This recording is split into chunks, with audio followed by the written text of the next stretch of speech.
The Hippocratic Oath was established between 460 and 370 BC in ancient Greece by a physician and emphasized observations and rationalism in medicine. From that time forward, many strides have been made in medicine, ranging from advancements in surgery to medicines. And today we're going to talk about medicine past and present. I'm your host, Jericho. I'm Jesse. And I'm Laura, and this is Reconfiguring Reality.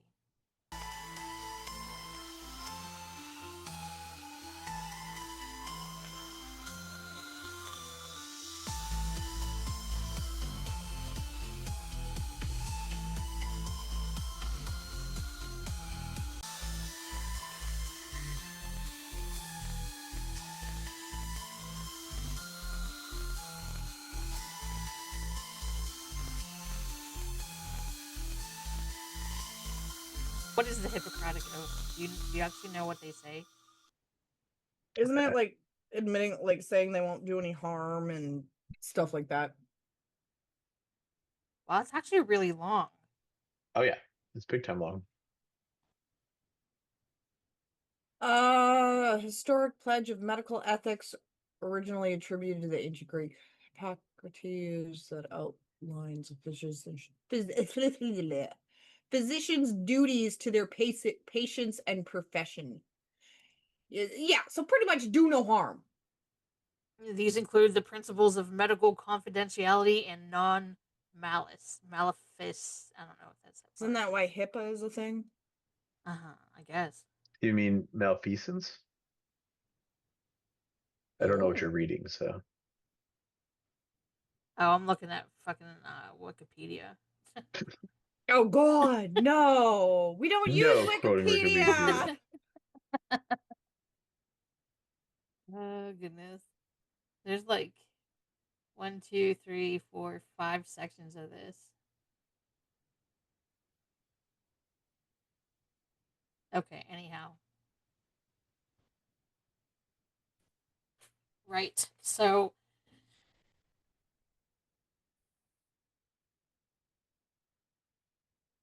what do we have? Like I know back in the day, around the time of the Hippocratic Oath being made and whatnot, so like ancient times before 500 AD, before 500 AD, Uh-huh. they of course used herbs and magic and rituals, right, as their medicine and their healing. I think Jesse, modern physicians call it holistic medicine. Yeah, it's considered holistic medicine now. right?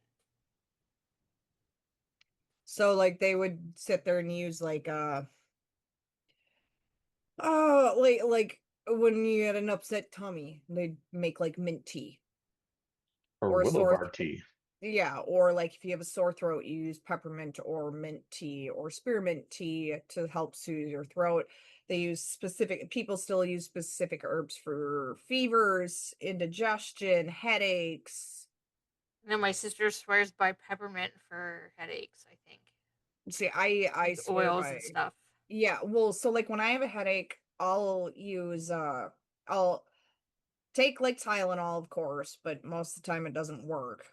And then I'll sit there and take it's a tea tree or it's a cedar mint essential oil and I'll like rub it on my temples or like on the back of my neck if it hurts. Hmm. And it I don't think like it cures it, but it like helps relax the muscles because I get a lot of tension headaches Do you think it because of also expands your like I guess it would sinuses and everything because the relax mint. the muscles to make the blood flow easier. Mm-hmm. Yeah. So when I get a headache, I make a tea out of kava root. Mm. Might have to try that. It's an herbal muscle relaxer too. Yeah, like It I tastes have like a black licorice. ugh, never mind, won't eat it or won't drink it. Mm-mm. Mm-mm. Can't do that. It's definitely better hot than it is cold. Okay. I could always add like some honey or something to it, I guess. You can actually add it in regular like herbal tea as well Yeah, but like to help mask it. there are a whole bunch of like I have a whole bunch of recipes for teas for like menstrual cramps or upset stomachs or just anything. And I was like, well, you know what? It doesn't hurt to try it. Mm-hmm. So, humans did not really regard death and disease as natural phenomenons. Did you know that? Like, they just accepted like constipation or the common cold as everyday run of the mill things. They never considered it as a medical issue. Yeah, uh a lot of things they based on sometimes, if I remember correctly, like you got sick because you were sinning or stuff like that, or the gods were punishing you for doing something that jilted them. So they didn't believe like germs existed. And then that goes along with that, upon giving medicine, like herbal medicine and whatnot, they also did rituals and like dances and stuff like that. So they mixed in like magic and religion in their medical practices. And I instantly think of like a fucking rain dance. I don't know why. Well, like I mean, Mayday. not medicine, but I sure. know, but you like, you know what I mean. Like Sure. it goes along with that. Well, like May Day, which is May 1st, they would do like fertility rituals and stuff like that because it's the start of spring and abundance and fertility and everything. But no, we slowly started understanding that being sick was not because you upset the gods or your god or you were sinning or anything like that. Sinners. And then it got really weird in like medieval times with like bloodletting, leeches. Yeah, Um like King Henry VIII was like a huge germaphobe. So whenever like the sweating sickness would come in, he'd freak out and like take all these random weird supplements and tonics and stuff that did nothing. I have note here that in the medieval times, because of the Black Death, which somebody needs to tell me what the Black Death is. But The That's the plague, Black Plague. bubonic plague. okay, all right, perfect. That led to the focusing on hygiene and sanitation. Yes. Yeah, it's because they learned that the disease was transmitted through contact, but not contact with just people. Like rats were spreading it, things that they didn't otherwise think of disease carriers. So they noticed that certain people who had certain habits Mm-hmm. were not getting it as much. That's why witches were believed to be dealing with the plague, is because there would be people who had pet cats. And if you had a pet cat, the cat would Ah, You eat didn't have the diseased rats. rats. So if you don't have the diseased rats, you're less likely to catch the plague. And so you so must people, be a witch because you never got the plague. yep, Yeah. that's it. If it's not killing you, why isn't it killing you? Well, you must be a witch. And then you know Huh. the big like beak masks that Yes. you see from For the plague doctors, plague doctors. So the reason why they didn't get sick is they would take herbs and shove it up in the mask too, because death and rotting bodies and stuff like that. So they would do that, but they'd wear like gloves and stuff like that. So that's why a lot of physicians didn't get sick, was because even though they were touching them, they weren't touching their own body, and they would like discard and burn everything afterwards. Is that why the masks were shaped like that? So they could put Yes, herbs so and they shit could in there? shove up like Huh. mint, dandelions, roses, whatever they could, because it just stunk really bad. That's interesting. I never knew that. That's very interesting. So we're moving forward then to the Renaissance and the early modern period. So, oh, and I'm this waiting is until when we get to they the 1800s. this is yeah, this is 1500 to 1800. So this Okay. is where we discovered the circulation of blood, Mm-hmm. and the microscope was invented, so we were able to observe bacteria, and the smallpox vaccine was first, like the first successful vaccination, and that fell within that time period as well. Oh, this is when we had early treatment for mental health too, in the 1800s. Really? Yep. So there's Um. there's Okay. 4 different reforms just for psychiatric medicine. So from 1800s to 1890, it was considered the moral treatment era, and that's where you had like freestanding asylums and mental hygiene movement. Oh no, that's the Okay. second one, sorry. So the moral treatment era was like when they addressed actually taking care of individuals with mental illness, at least in the United States. So they were trying to improve the lives of people with mental health. So they had asylums. They uh it says humanitarian efforts to improve the lives of people deemed less fortunate permeated a variety of social reform movements at the time. For example, the Second Great Awakening, which was 1780 to 1830, a sweeping evangelic Protestant revival movement, emphasized charitable works and community volunteerism as a path of salvation. So rather than the movement supported that people could be changed through alterations to the physical and social environment. So Oh. they started building asylums because, oh well, these people have mental health, this is a clean, safe environment for them, they'll have salvation because they're clean, safe, taken care of. And it turned a little bit where people weren't considered bad or immoral for mental health, as I air quote. Hmm. Okay. Where So was that it? was the first one, right? Yes. So then the second one, where is it? Sorry, it's a huge uh educational text, so I gotta like scroll up and down. And then the second one, where'd it go? So yeah, so the moral treatment and then the mental hygiene kind of coincide with each other, and then you come into the mental hygiene, which is the early 20th. Well, so in the 1870s is when they started. Reformers criticized American psychiatry for the overcrowded conditions of state asylums. So within 70 years of it, everything's overcrowded, overpopulated. It's not very nice. But then you get into the 1908, psychiatrist Adolf Meyer conceptualized mental hygiene as the biological or pathological origins for mental illness and linked psychiatry with neurology, biology, and psychology. Interesting. So it didn't.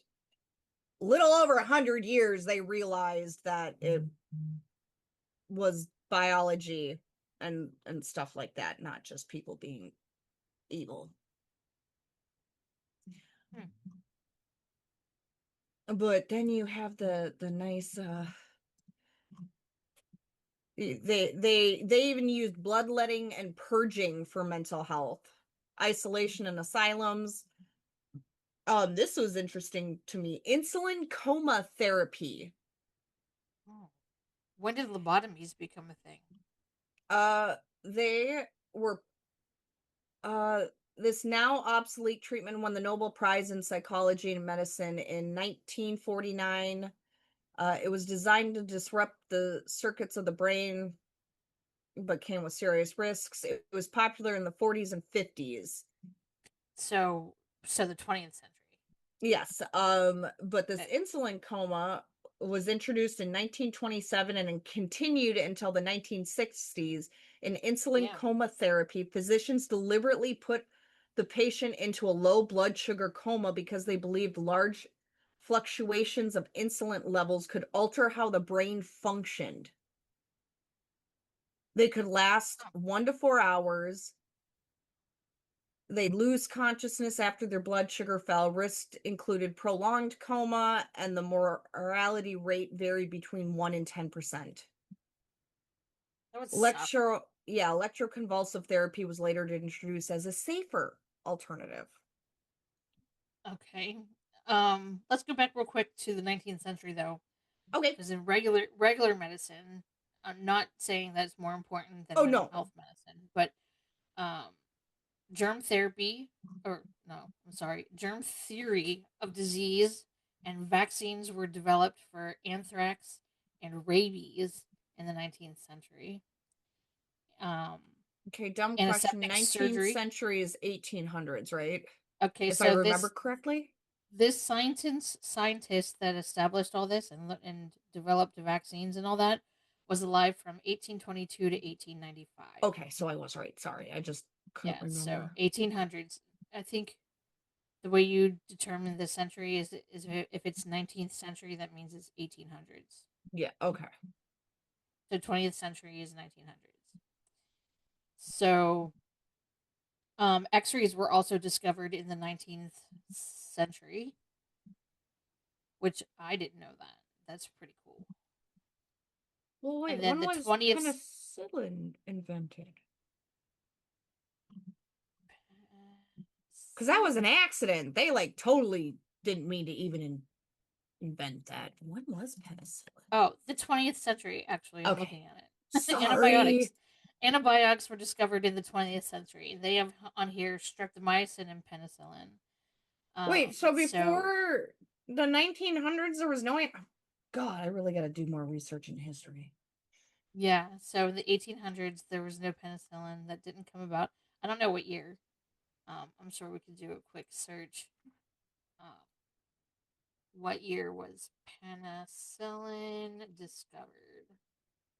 And I spelled all those words wrong, and that's cool. It was 1928. discovered. Yes, Sorry. I just that's perfectly fine. So DNA was also identified in the 20th century, obviously, and it still progresses. And then vaccines were developed for polio, measles, and other diseases. So, and then of course, you have the MRIs and the CT scans that all the stuff that we know, Oh obviously, yeah. has came about in the 20th century. We're in the 21st century now, aren't we? Yes. Yes. Yeah. So, and of The course, we're century still you're in is progressing. always to the nearest hundred. Right. Well, so So, in the 20th century, of course, mental health medicines and stuff have evolved as well. yes. So antipsychotics weren't introduced until like 1945, but they gained popularity in the 60s. But you still so and the funny thing actually, they actually do still use electroshock therapy now. But Yes. how it is like instead of like taking the prongs and putting them on your temples, they guide it through your brain. Like all I have is that stupid episode of Grey's Anatomy in my head. But I I'll mean watch there's it. but there are risks and a lot of people use it as like a last resort in bipolar disorder Hmm. because you still have the risk of course of memory loss or not being able to retain memory, like anything from how they used to do it, you still have those risks. That's something your doctor and you are supposed to weigh the options on. But it's a lot safer, it's localized, and it's not as high as currents, if I remember correctly. To I be just fair, can't. doesn't all medication carry a risk? Yes, even like when you're sitting there and you're listening to them list off all the side effects and what I Well, think I hear death in every single one. well, I think they just say that to cover their asses. But to be fair, I could probably die from erythromycin, which is an antibiotic, I have because not I'm found allergic to it. anything. Yeah, I have not found anything that I've been allergic to where I'd have to risk death. But again, that's something you and your doctor are supposed to discuss. Right. Unfortunately, I don't remember the allergic reaction that I had to it because I was so young. Well, then it's But best just to I stay away have, from it. Yeah, I have taken antibiotics that have caused me to break out in hives, and it is not fun. So, But no, I think isn't holistic medicine becoming like more popular now? again, yes. Yeah. Well, so because I know my mother's on again, off again boyfriend, like years ago, was diagnosed with cancer, and he didn't trust doctors, so he's like, I'm doing a holistic approach. And of course, yes, he passed away like 6 months later, but Well, I mean, my sister is a big advocate on essential oils and like um, what are they called? herbal remedies, Like you burn them incense, like in incense. vapes, vapors and stuff like that. Oh, okay, like Big. She's the aromatherapy, yes, yeah. pretty She's a much. big advocate on all of that. And honestly, like I It wouldn't can mind help. using oils more, except for the fact that a lot of them are based in coconut oil, so I have to be very particular on what I take. Yes, and also you have to be very, very careful with what, like, especially in like those aromatherapy mist things. If you Hmm. have pets at home, there are some that can harm and actually kill your animals. So you have to do your research when you're using them. It's just like I like to threaten people that if they piss me off, I can make it look like they just passed away in their sleep with herbs. So don't mess with me. And it actually scares some people, which is kind of funny. Because it is possible to do that. But it's one of those things where I've seen a lot of people, and this is why I always tell people to take advice from medical professionals, because not there are medical professionals, like I had a PMC or primary care doctor, PM, whatever they're called. PCP, Peace, thank PCP, you. Yeah, drugs. primary What? care physician. um that understood that I had like a back issue, and I'm like, I don't want to take narcotics. I have a drug issue. I want to find something else that will help with this back pain.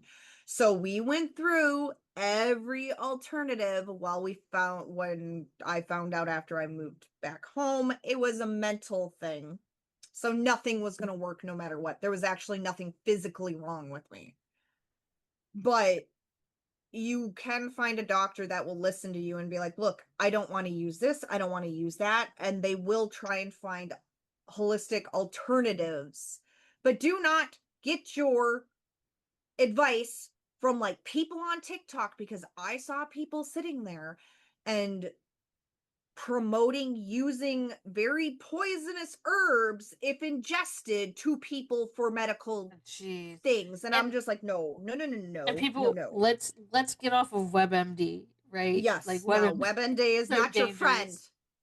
It's so Call a dangerous. Like telenurse if you're concerned if you need to go or not. WebMD. What? You have an itchy throat and a runny nose, cancer. Do you know how many times during my pregnancy, my pregnancies, I used WebMD, and every time it told me I was going to have a miscarriage? It just do not use WebMD at all. Like you can use it to look up like information on prescriptions and stuff like that. You can use like the pharmaceutical companies information, but I really think stuff like that should be heavily regulated. Like, Isn't do it? not no, because you have people who during COVID were taking advice from people who said to go out, what, buy like dewormer or something from like farm supplies that like they use on horses. Oh Jesus. Why like not? like now everybody's freaking out because supposedly Tylenol causes autism.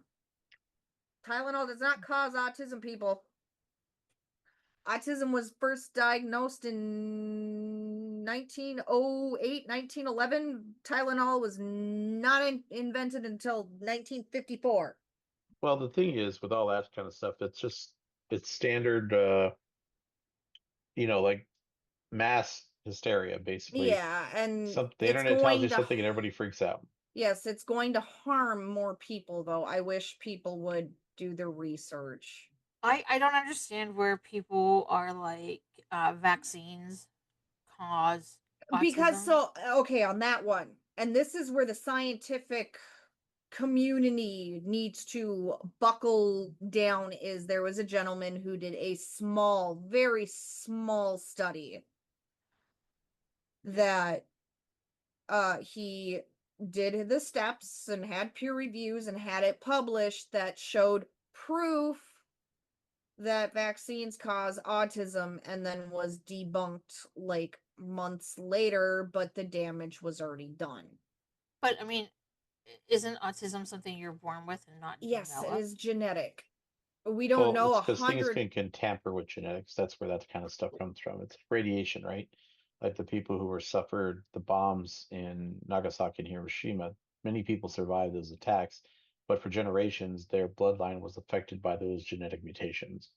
Well, sure, I get that, but I mean, if I had a baby and this baby was healthy and had no signs of autism and I got it vaccinated, doesn't mean that this baby's going to end up with autism because it didn't have it prior to the vaccines. I agree. because Now, autism is me not getting able to. vaccines, me getting vaccines while pregnant could possibly cause a genetic change for my child to be born with another issue. Hmm. But the child already being born without autism, There's you're no not just gonna. way you can't just draw an infant's blood right after they're born and be like, yep, they have autism. They're trying to find, so like with Titus, he was not diagnosed till he was 3. Mhm. Most children cannot be diagnosed until they're 3 or older. There's no way to tell if an infant has autism right away. So that's where it's kind of hard for people, I think, at times to not fall into these like mass hysteria articles and people telling you that, oh, this is what causes it, is because the scientific community doesn't even know fully what causes it. They know genes have a high risk of causing like autism. And if you have multiple people in your family that are diagnosed, you have a higher chance of having children with autism, stuff like that. But they can't pinpoint, like with Liam's condition, they know which genes are affected. That's how they can diagnose infants earlier. Liam just, we jumped through all these other hoops because they didn't want to believe it was a zebra.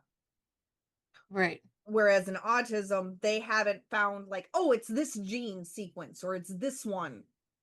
So they can't really sit there and do gene testing to see if a person has autism until they figure out which section or if it's multiple or whatnot.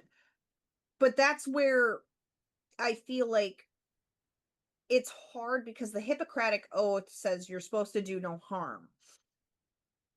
That doctor did harm when he chose to do a very small study that should not have passed peer review, but somehow did, but then got recanted and he lost like his license and stuff like that because of it. That So, did harm though. But that's where it's like well, how there's do you. intentional harm and unintentional harm, and there, like a lot of people nowadays think the Hippocratic Oath is actually not relevant anymore because when you look at modern medicine, many modern miracles and cures and things that people look at and they say like, thank God we have this, came from places like China, Japan, Germany, from like the Nazi party doing horrific experiments on people. Mhm. But it taught us so much about the human body that the benefits of it, they argued like, would you take a vaccine if you knew it killed 1,000 innocent people to create it? Right? Like, where do you draw the line on morality, right? But being a devil's advocate here, let's say there's a vaccine that cured, I don't know, cancer, let's say. Hmm. And in order to find that, you had to kill 1,000 people in order to make that work. You risk the lives of 1,000 people to save millions. It is it's what is it called? Like, oh my God, it's risk the few to save the many, or what is that Yeah, saying? people who That think yeah. logically like that, it's the trolley car problem, right? If you trolley car is heading down a track, it can either go left or right. If it goes left, it kills one guy. It goes right, it kills five people.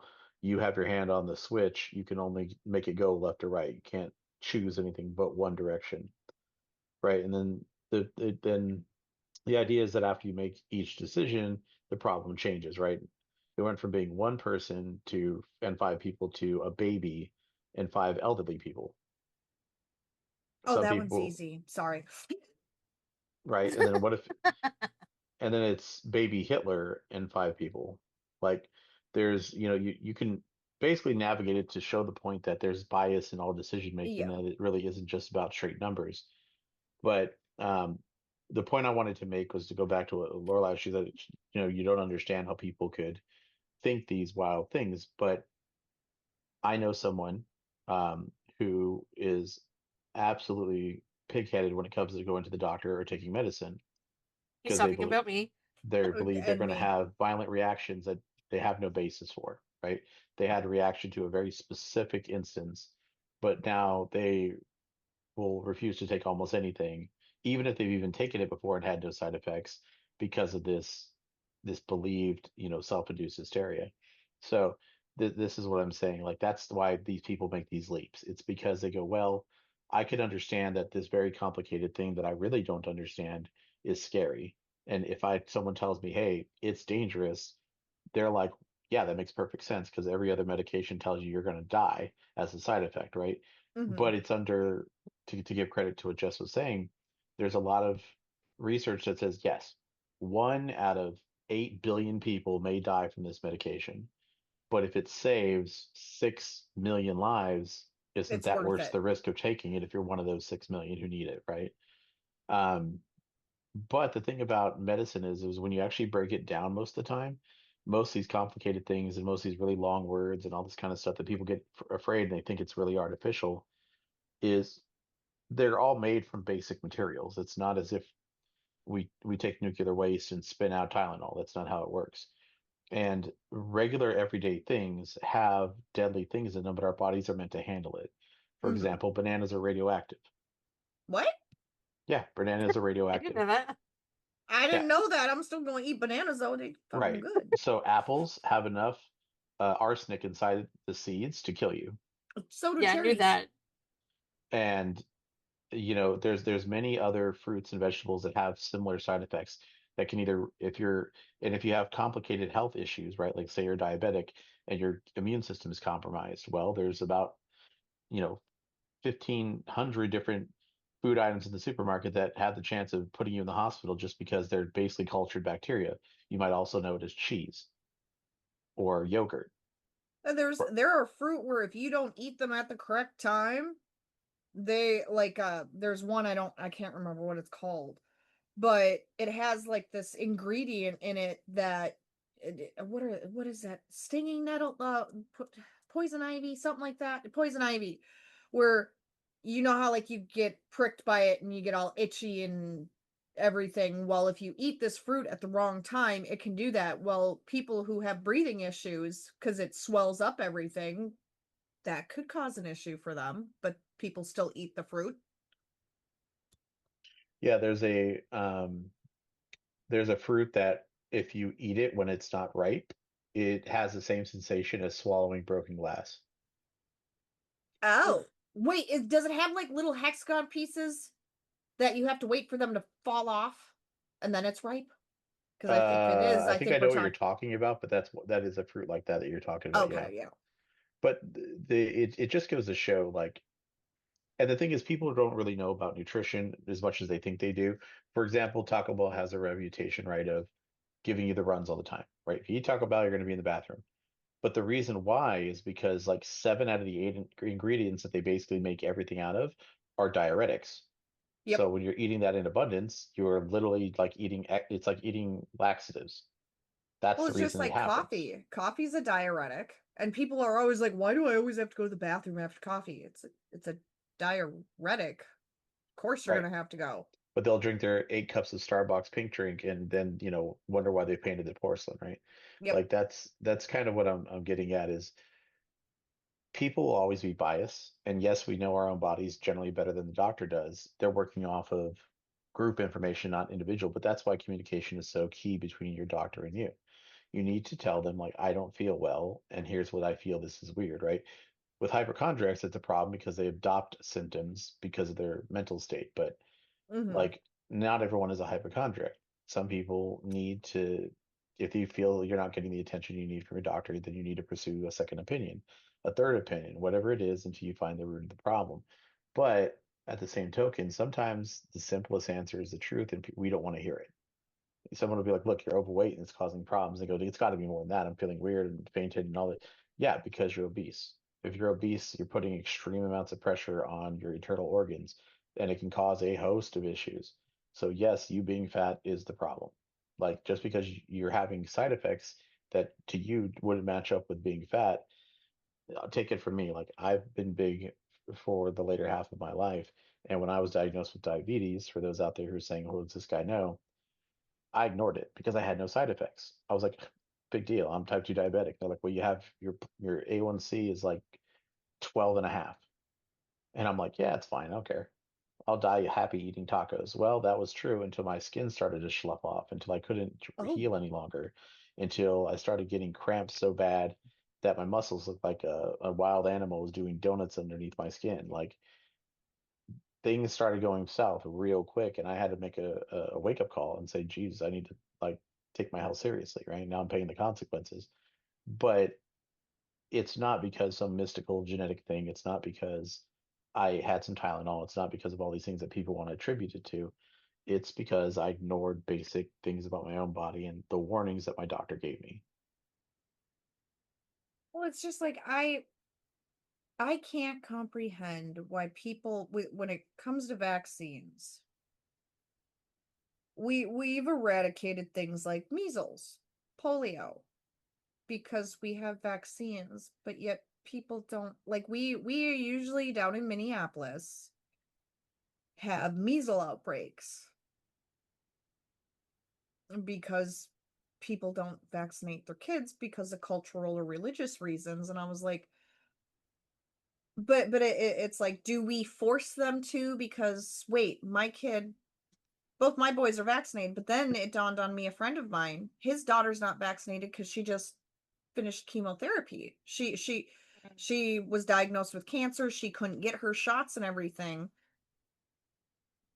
So she's at risk of catching measles and her immune system's already shot, Hmm. but yet we don't force people to get vaccines. But then it's like, okay, well, it's their body, their choice. Can't sit there and say that on one thing and then force people to do others. But I guess I can't comprehend where, like, we have scientific evidence, we've eradicated certain diseases that kill children or cripple children, but people are willing to risk their child's life. I guess I don't So, understand it. so if it helps make sense, I will give you the paradigm problem of religion as the answer. If you're a person who believes in a good God, or gods for Hmm. that matter, and you believe they have your best interests at heart, then why is the world filled with misery, pain, and grief? Right? And the ultimate argument essentially comes down to one of two things. It's either a giant test, at which point you go, why am I a lab rat? Hmm. Or it goes, God must be evil to allow such things to happen. And it's a total farce, right? Well, could it technically be a third one and that third? I don't believe it. Well, I mean, it could But be a lot of things. there's no God. Right. There, there, So, there, there could be that option as well, but that's kind of like the same thing what we're talking about with medicine. Despite evidence contrary to what people believe in, they're going to believe what they want. And that's because in life, a lot of times there is truth to every statement, but it isn't the mhm. whole truth. So for example, remember the scare with vaccines with the COVID, right? They were like, oh, we found there's mercury in these things. And they started flipping their lid. And I go, right. And there's alcohol in diet soda And there's because mercury in tuna fish. Right, but it's different types of things, right? So Mm-hmm. thermosol is a mercury-based preservative, but it is not mercury like you crack open a thermometer. Thermometer, and it's the And it's silver also liquid. such a low dosage that it's not going to, like, we eat poisonous metals and things like microplastics. Remember that was the big thing? Yes. Well, that's a true thing. However, they're micro. And unless there's an excessive amount of them, our bodies are can deal with it. And there's just natural foods that we eat, like tamarind, that will bond to the microplastic molecules and allow them to pass out of your body. Like there's holistic medicine. The reason it's coming back isn't because people are more believing in hokey things. It's because our ancestors, just because they didn't know why a plant worked, they know the plant worked. And Yeah. along the way, medicines and scientific theory took over and sort of said, well, that's just a bunch of hokey stuff. You shouldn't be mixing these plants. But what they've learned in recent times is sometimes, especially in the chemistry world, mixing certain things together creates properties that they don't understand until much more diagnosis goes into it, right? So they're mixing these two things, and every time these two plants got mixed, it creates this weird effect. And they go, but that doesn't make sense because anytime these similar plants that are in the same family are mixed, they don't produce the same effect, right? But that's just how nature is. Sometimes a minute change in a chemical structure or a reaction between some kind of factor, whether it's oxygen, not non-oxygenated environment, whatever, drastically changes the outcome. And just because somebody hasn't experimented with it or looked into it, right, they just kind of wrote it off in history as not being a thing. And so now we're realizing that there are benefits to things. Like there's to this day, for example, there's so many doctors who still believe that chiropractic is just voodoo medicine, that it has no basis in science and that it's just completely made up. But other doctors are like, no, chiropractic is a great treatment. It's not a cure, right? So like if it works for you, like same thing with acupuncture. Some Mm-hmm. doctors will recommend acupuncture. And though they don't subscribe to the idea of chi and chakras and everything else that goes with it, the stimulation of certain things on the body causing regenerative properties, or for the simple effect of it being a placebo effect, right? People who are not faith people, who have no religion or doesn't believe in gods, they will often encourage their patients to pray or whatever, but not as a substitute to medicine, but instead in a complement, working in harmony, right? Because if the patient's mindset is positive and they have the will to fight because they believe God's on their side, it only helps them to recover. There's no reason to dash that simply because you don't believe in it, right? Oh yeah. You don't have to I've say that, always yes, God healed this person to say, hey, God helped this person, because if that faith in God it helped them, then there you go, right? So I've always that's wanted to try acupuncture. It's not fun. I don't like needles as is. I'm sure I'm not paying someone to Yeah. stab me a bunch of times, and I'm not Well, even getting a tattoo out of it. yeah, the funny thing is I hate needles, but I'll get a piercing or tattoo all day, but I won't get shots or acupuncture. It's just weird. But it's also like people kind of make fun of me to a point because I That's do fair. try I do try other approaches because your body does start to build a tolerance to medications. It's why like Sure. antidepressants. There's God knows how many different types of antidepressants. Hmm. And you can start on like let's say Zoloft. I started on 10 or 5 milligrams. Then after 3 months I had to go up to 10 because I'm like, you know what, I'm not getting the same effect and calmness I was. Well, so they bump it up, but then they bump it up again, but then there's a max amount, so let's try this one, but there's just one different ingredient in it, so we have to be careful and make sure you don't have side effects. Or Tylenol, where you can start taking one Tylenol and then years later you're up to 4 or 5, which you're not supposed to take that many because it does damage your liver if you take too much Tylenol. So because I do go through a lot of Advil, Tylenol, so I'll alternate between those two, but then if those aren't working, then it's okay. Let's have some tea, let's turn the lights off, let's take a hot shower and see if it's because my muscles are tense, is because you cannot take so much medication if it's not helping. You can't just keep upping the dose, hoping, oh, I just need more, I just need more, because your body builds a tolerance. So you have to find an alternative that helps a little bit And it's why they say when you start a new medication that you have to take daily, you're supposed to wait 3 to 4 months to see if it actually like is really working, or at least with antipsychotics and stuff like that, it's 3 to 4 months. They said that about my blood medication, my blood sugar medication. I Okay, had to get so tested 3 months after that medication started. yeah, Yep. see, I don't take anything but like antipsychotics and stuff like that daily, so I'm not sure how if it's like all medicines or not.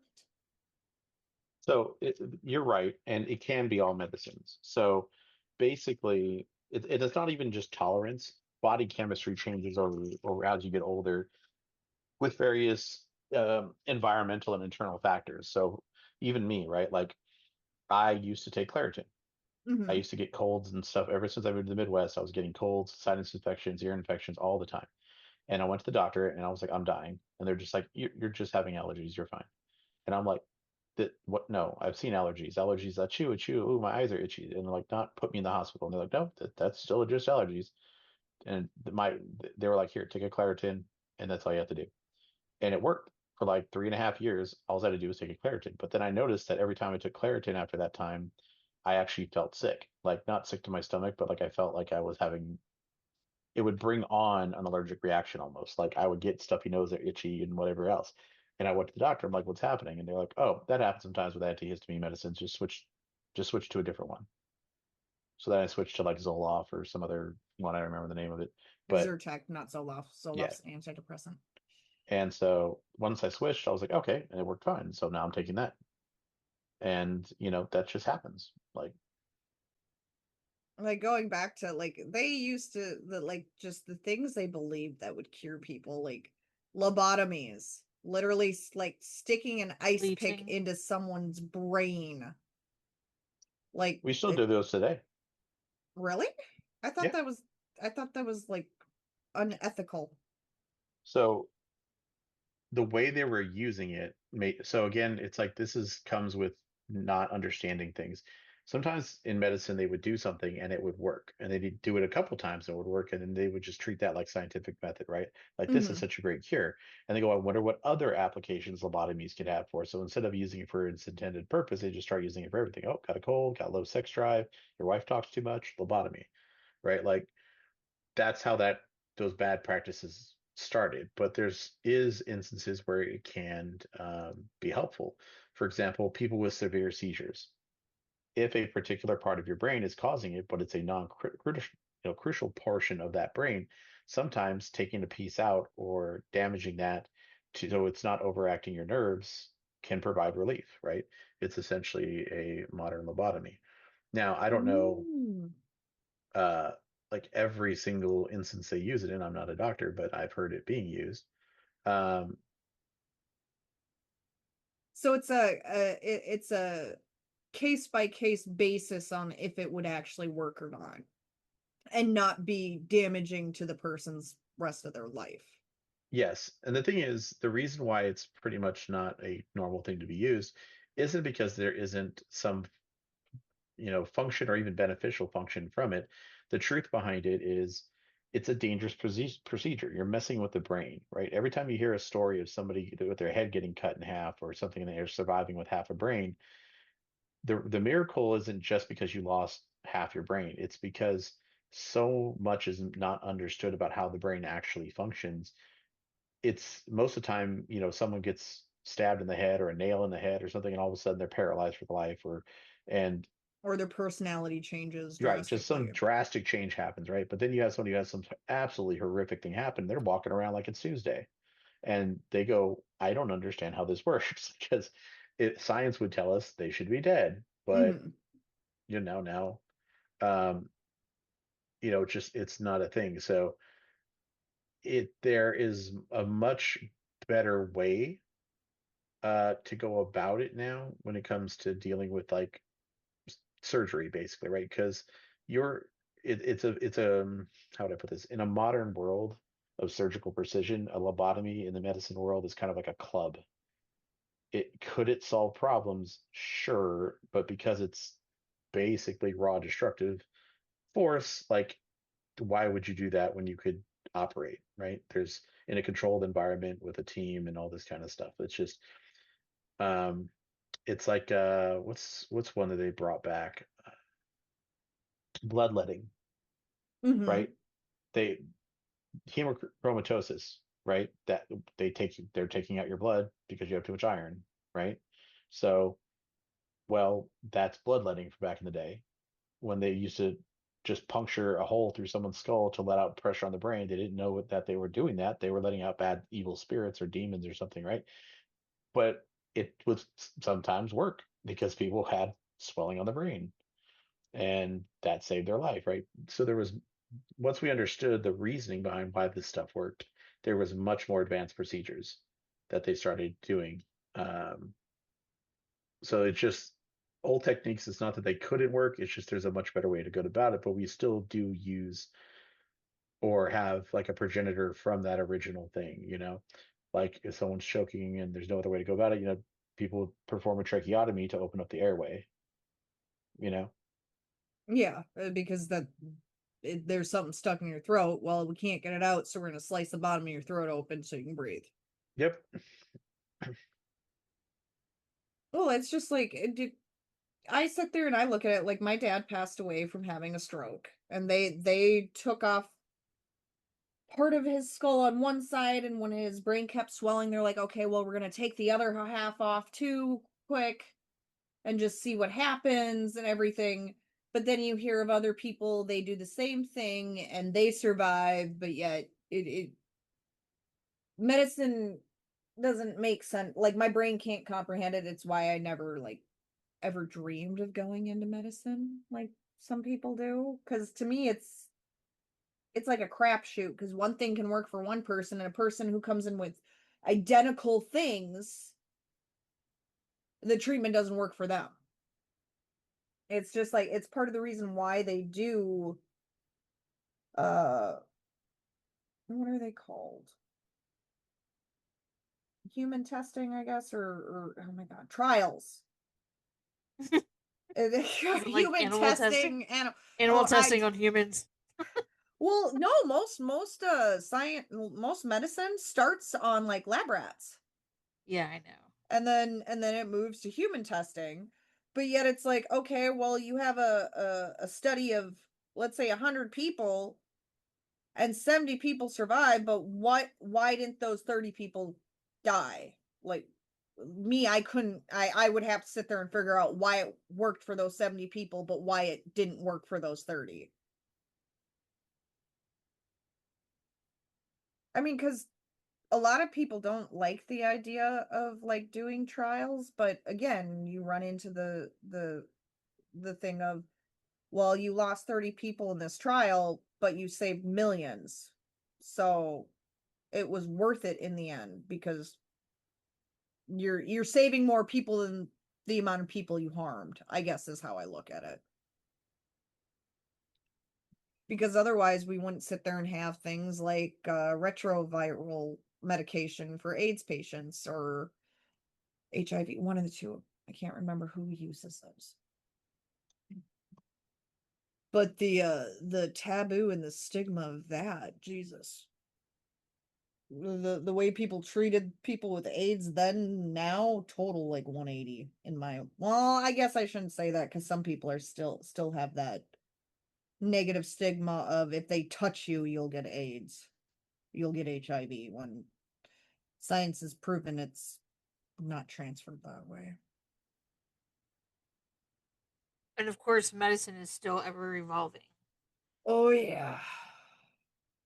Like they're still trying to find other ways to treat BPD, but nothing nothing has come up yet.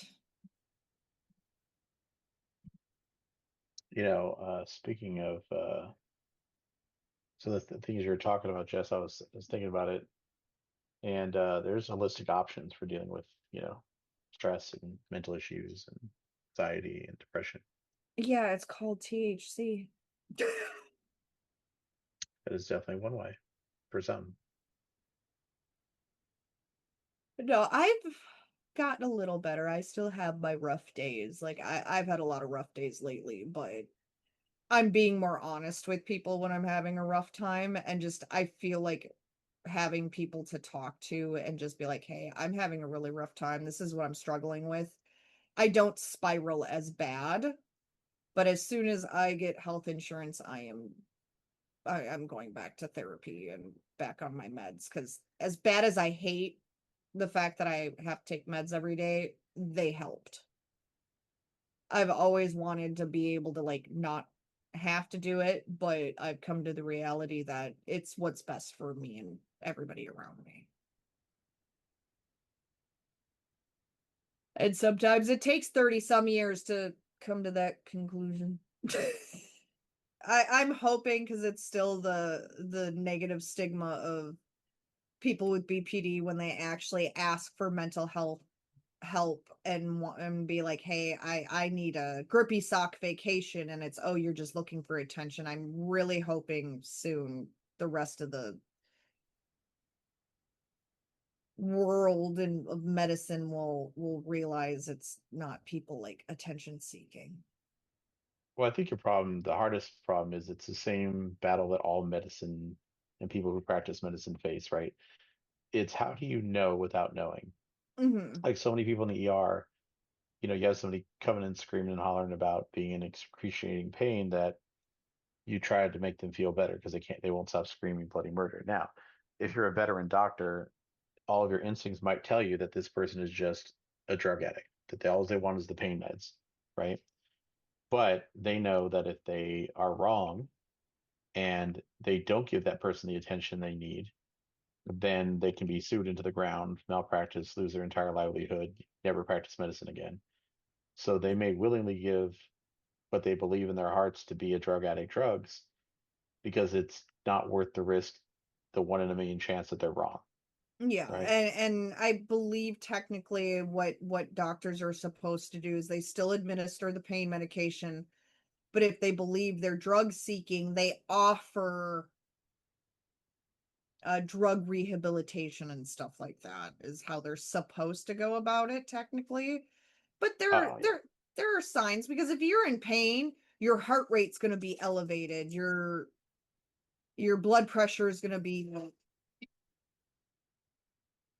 Well, sometimes it's hard to tell, right? Even not. with the techniques, because if you're in withdrawal, you might have a lot of those symptoms, right? Mhm.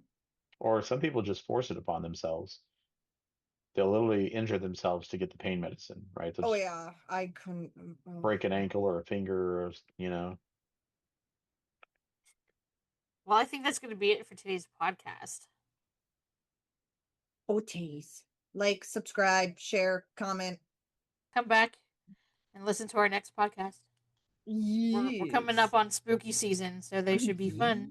Oh, yes. Spooky season. The best season of the Spooky year. season. All right. Thanks, everyone. Bye. Bye.